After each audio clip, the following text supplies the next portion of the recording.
ট্রাম্পের শুল্ক উপেক্ষা করে রাশিয়া থেকে তেল আনছে ভারত। শুল্ক বাড়িয়েও থামানো গেল না ভারতকে। যুক্তরাষ্ট্রের শাস্তিমূলক শুল্ক উপেক্ষা করে রাশিয়া থেকে তেল আমদানি আরও বাড়াতে যাচ্ছে ভারত। সেপ্টেম্বরে ভারতের তেল পরিশোধনাকারী কোম্পানিগুলো রাশিয়া থেকে দৈনিক আরও 1.5 থেকে 3 লাখ ব্যারেল তেল আমদানি করতে পারে।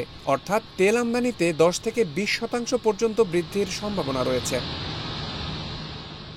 এই পদক্ষেপ এমন এক সময়ে এসেছে যখন ডোনাল্ড ট্রাম্প প্রশাসন ভারতীয় পণ্যের ওপর শুল্ক বাড়িয়ে 50% উন্নীত করেছে, কারণ ভারত রাশিয়া থেকে সস্তায় তেল কিনছে এবং আমেরিকার চাপ মানছে না। 2022 সালে ইউক্রেন যুদ্ধ শুরু হওয়ার পর পশ্চিমাদের নিষেধাজ্ঞার কারণে রাশিয়ার তেল বিক্রি কমে যায়। এই সুযোগে ভারত হয়ে ওঠে রুশ জ্বালানি তেলের সবচেয়ে বড় ক্রেতা। বর্তমানে ভারতের 40% তেলের চাহিদা পূরণ হয় রাশিয়া থেকে।